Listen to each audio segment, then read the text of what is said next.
สบายดีพี่น้องตอนนี้กำลังสิไปลิ้นบึงทะลวงเนาะตอนนี้มอในเจ๊กแล้วไปเบิ่งนำกันพี่น้องวันนี้ไปเลาะนำกันพี่น้องไปลิ้นบึงทะลวงเนาะไปเบิ่งตลาดไปลิ้นอยู่บึงทะลวงเด้อมันมีอย่างไรตอนนี้เรากำลังมาทอดไฟแดงด้วยพี่น้องทอดไฟแดงไอติ๊กตอนนี้ทอดไฟแดงบนท่านแล้วตอนนี้นะกำลังซีเรียลเข้าไปบนบึงทะลวงเนาะ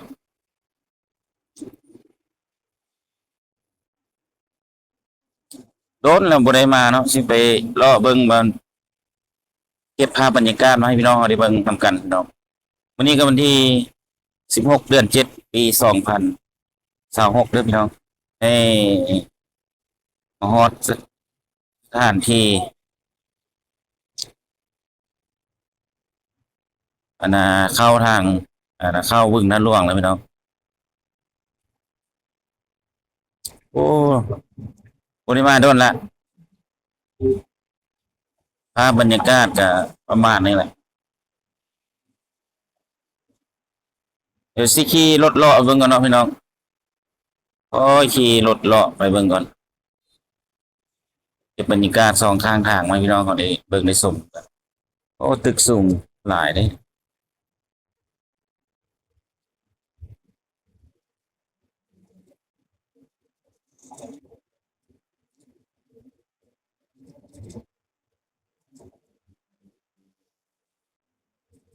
อาจิแลนรถไปซื้อมันเลย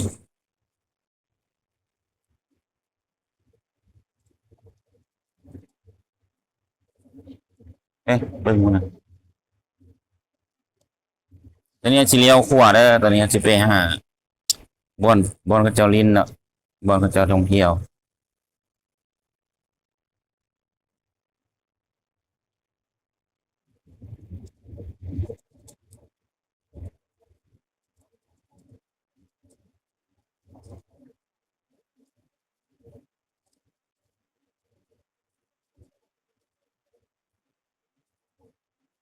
ตอนนี้กำลังขี่รถเข้าไปหาบอนลินบอนเที่ยวเด้อพี่น้องไม่ได้เคยมาแล้วก็คอมเมนต์บอกในอยเด้อโอ้ทางงามหลายบึงทานหลวง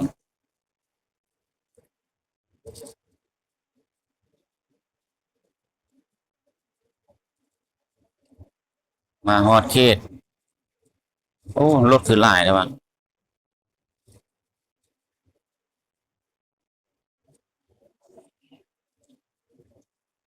รถหลายที่ไหนเป็นนี้รถมาลินมาเที่ยวนี่เนาะ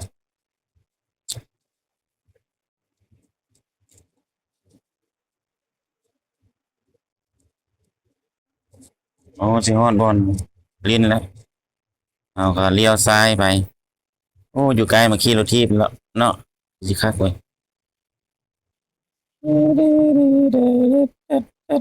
เด็ดอ้าว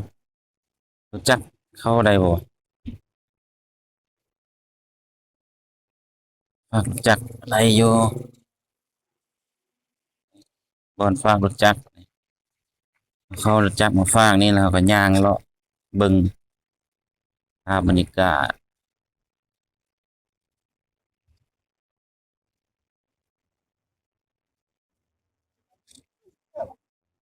เอารถมาฝากนี่ก่อนไว้เนาะจักฝากนี่ก่อนเนาะ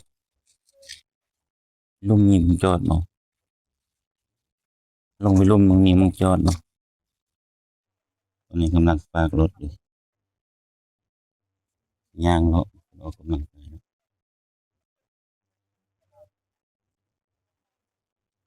โอ้มันย่างออกกำลังกายเนาะโอ้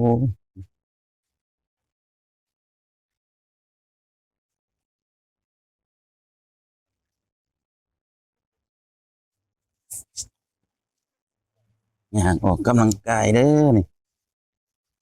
คนมาเล่นมาส้มลายอยู่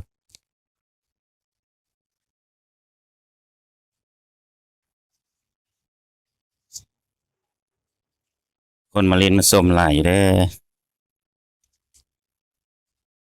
ตอนนี้กำลังย่างย่างออกกำลังกาย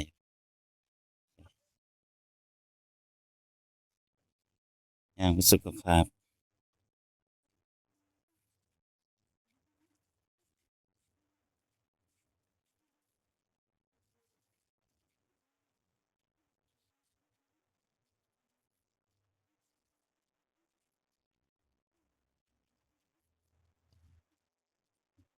คนมาออกกำลังกายหลาย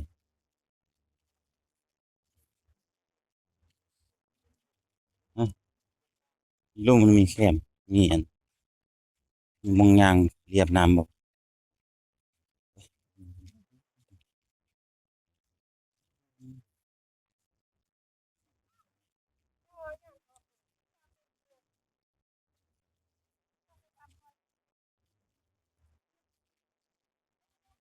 ต้นพร้าวนี่ถ้ามันใหญ่ขึ้นนี่ก็จะครับ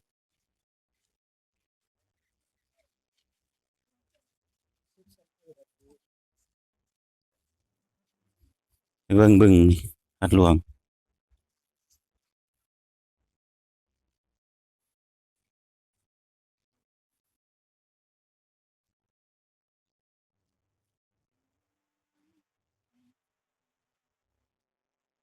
ชมบรรยากาศแคมป์น้ำครับโอ้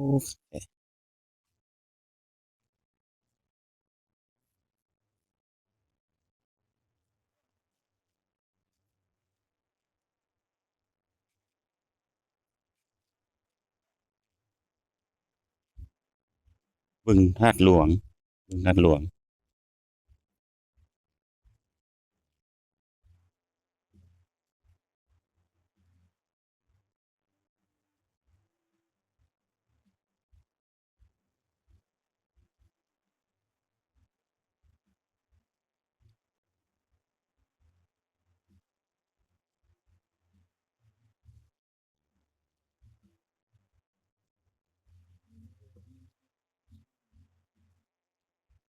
คนเล่นบนเที่ยวหลาย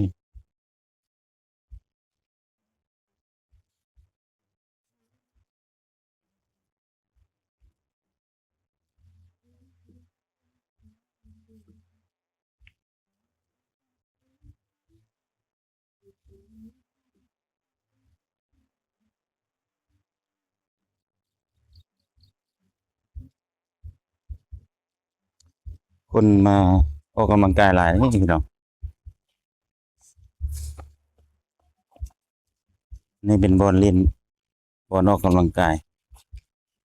ตอนนี้ครับกำลังย่างเก็บภาพบรรยากาศอยู่บึงธาตุหลวงเด้อพี่น้องอยู่บึงธาตุหลวงตอนนี้กำลังย่างเพราะ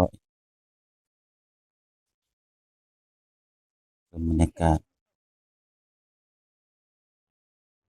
เอ๊ะต้นไม้โอ้คักแท้นี่มีต้นมะพร้าวนำ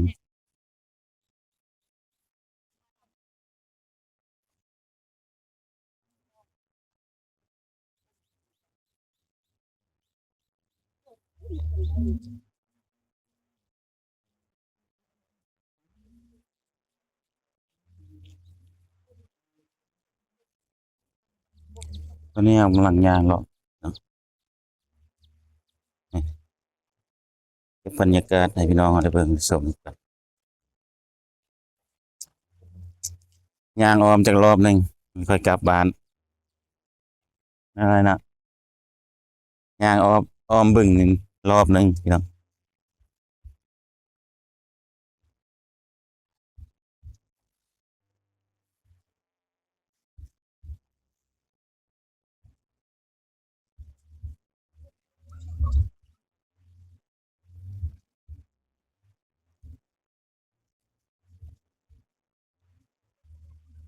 อืม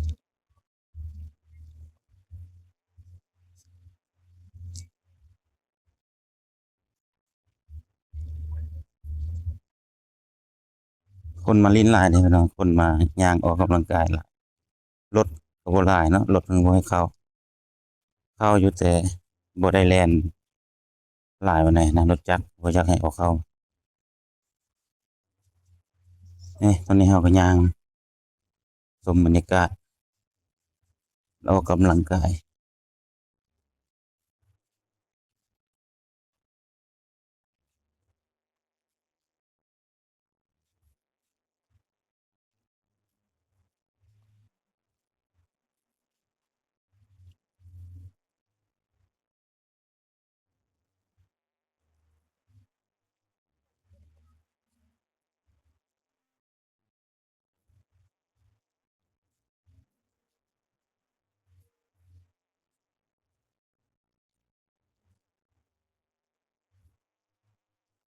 เย่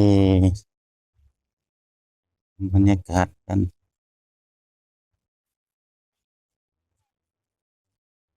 ครับสาหร่ายหมู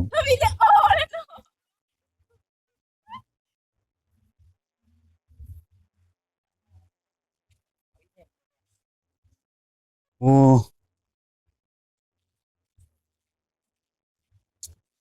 สบายดีสบายดีพี่น้องชมบรรยากาศต่างๆเด้อนี่ย่างออกกำลังกายย่างรอบหนึงกลับบ้าน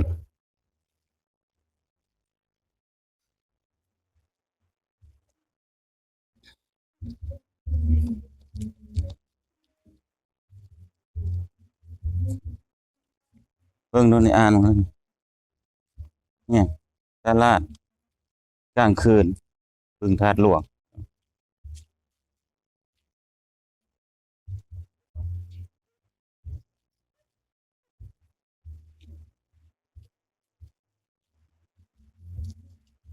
อืม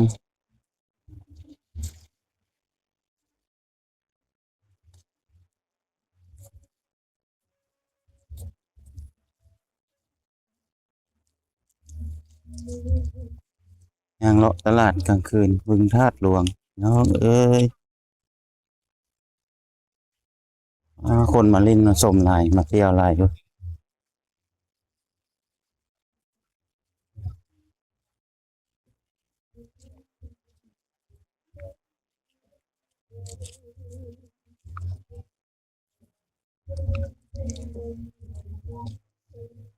โอ้รถเต็มเลย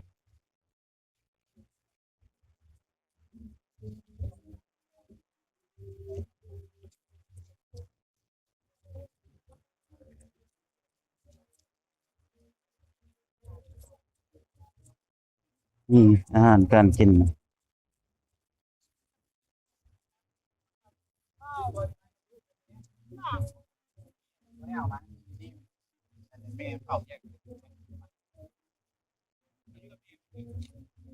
ลาดกลางคืนพี่น้องอาหารการกิน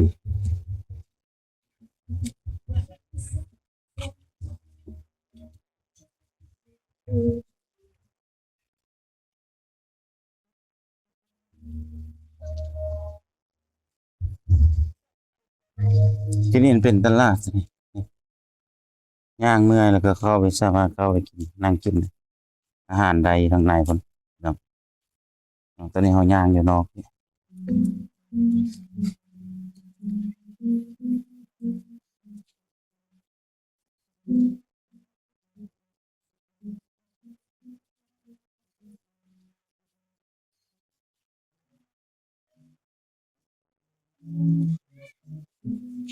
ตลาดกลางคืนบึงธาตุหลวง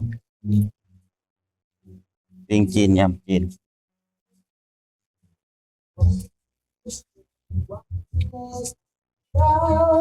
นี่ย่างเลาะก่อนเนาะเนาะ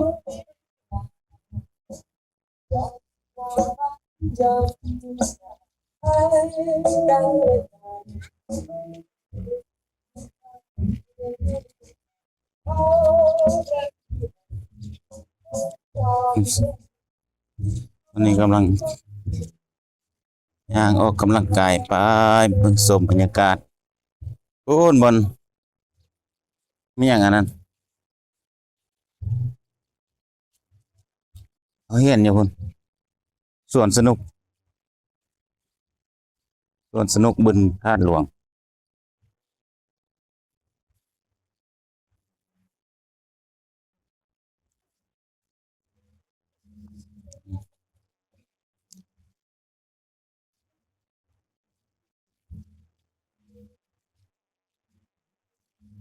ส่วนสนุกบึงธาตุหลวงตัวนี้กระทาง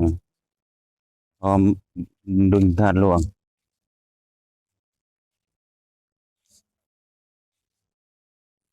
ชมบรรยากาศยามแรงแรง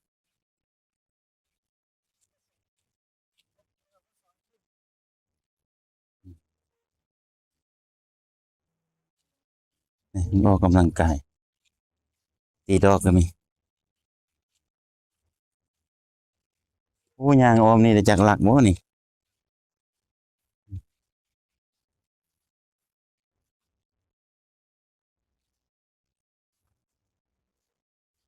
ยางออกกำลังกาย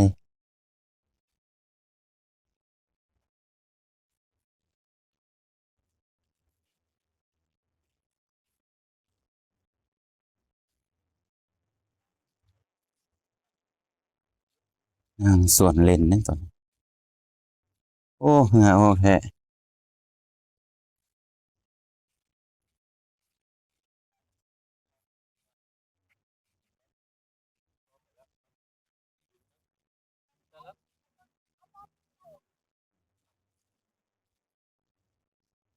ไปดีสบายดีพี่น้อง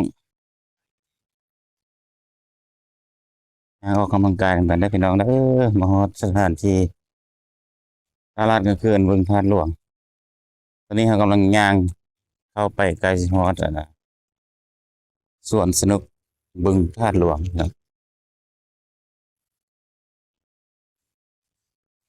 สวนสนุกบึงธาตุหลวงทางอยู่เที่ยวนี้ก็หลายอยู่นะบ่ได้เคยมาเลาะเบิ่งจักเทื่อเนาะว่าเคยมาอยู่แถวนี้แต่ว่าบ่ได้เคยไปทางอ้อมข้างอะนะนี่ว่าเห็นรถแล่นอยู่ข้างๆก็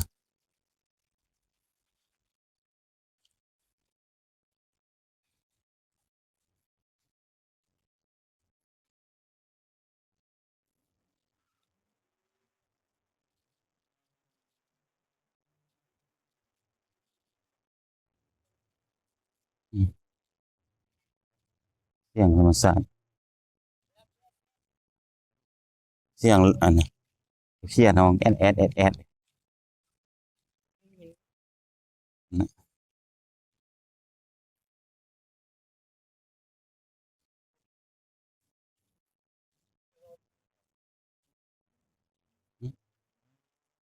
มะพร้าวอืมอืมอืมอืมอืมโอ้ย่างมาใกล้แล้วโอ้นตลาดนะตลาดกลางคืน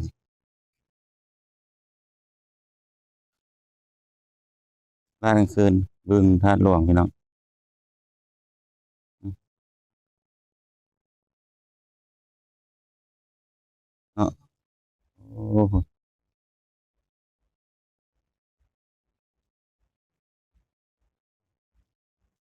อืมจะมาแลนออกกำลังกาย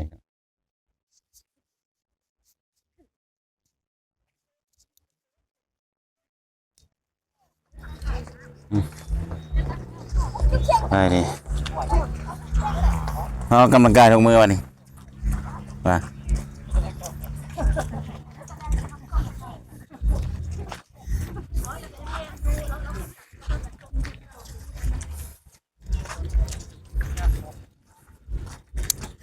ย่างออกกำลังกายเบิ่งชมบรรยากาศสองข้างทางพี่น้องเพิ่นปลูกต้นพร้าวเรียบแคมโอ้สวยงามขนาดถ้า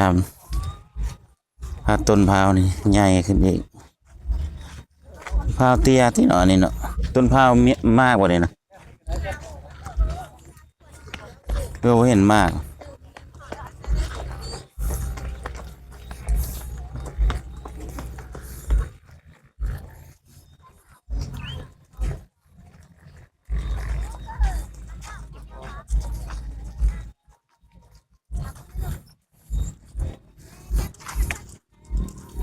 โอ้มีบ้านเนี่ยเตะมีลายเต้นบ่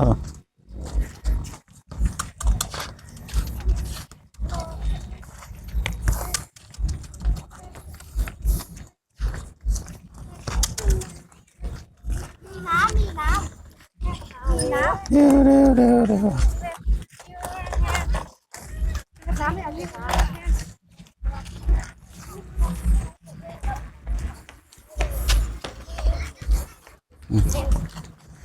คนก็เอารถที่มาขี่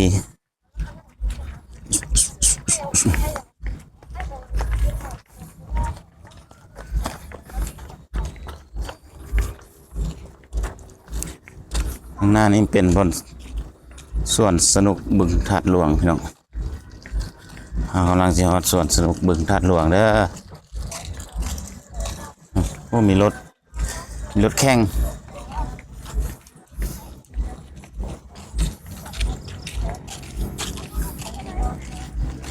มีรถแข่งอีก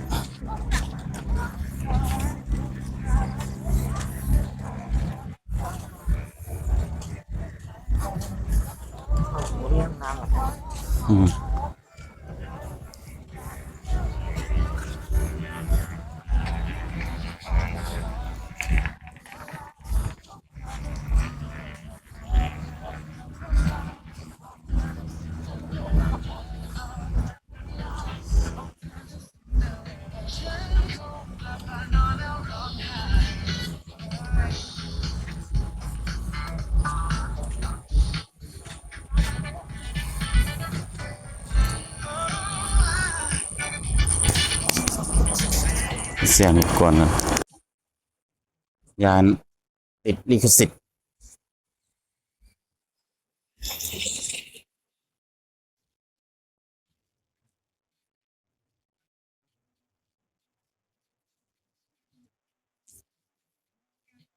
สบายดี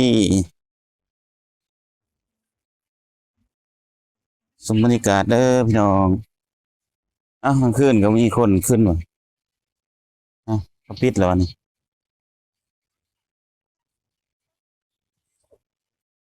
ส่วนสนุกบึงธาตุหลวงพี่น้อง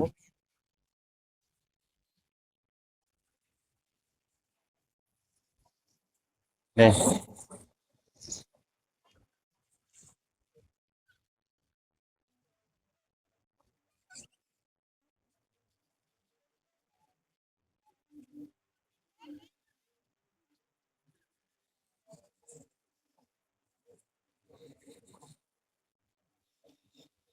อืม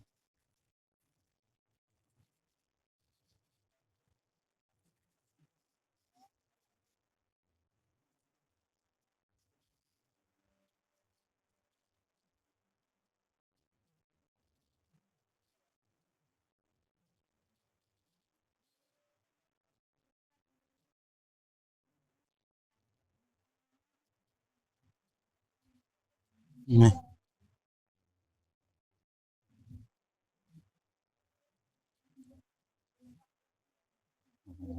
รถเต็ม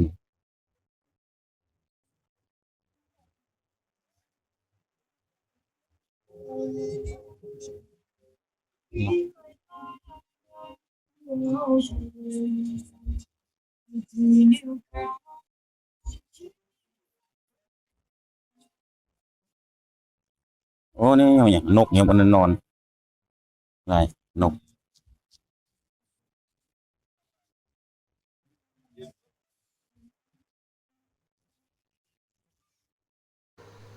ตอนนี้ทำลงมาตลาดกลางคืนพี่น้องบึงธาตุหลวงตลาดกลางคืนบึงธาตุหลวงหลังจากไปย่างก็กำลังกายแล้วก่อนจะกลับบ้านก็มาแวะกินข้าวกินน้ำก่อน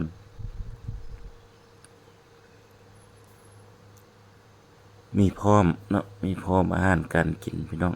นี่ตลาดกลางคืนบึงธาตุหลวงคนก็มาเลาะมาลิ้นมาเที่ยวเนาะมาชมบรรยากาศแล้วก็กินข้าวกินน้ำ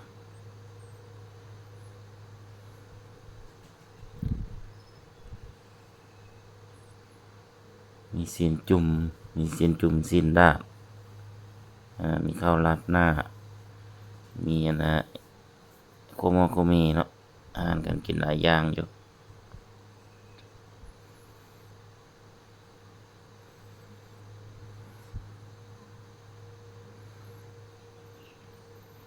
นี่เป็นภาพบรรยากาศอยู่ห้านอาหารพี่น้อง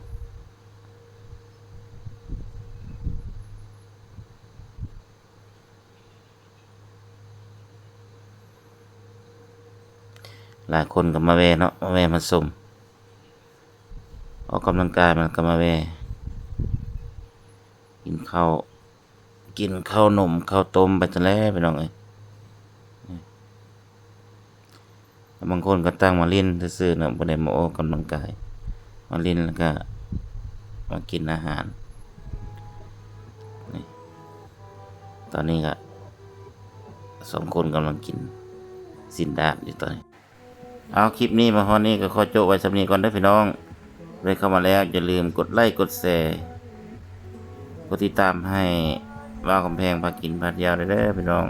ขอขอบใจหลายๆบ๊ายบาย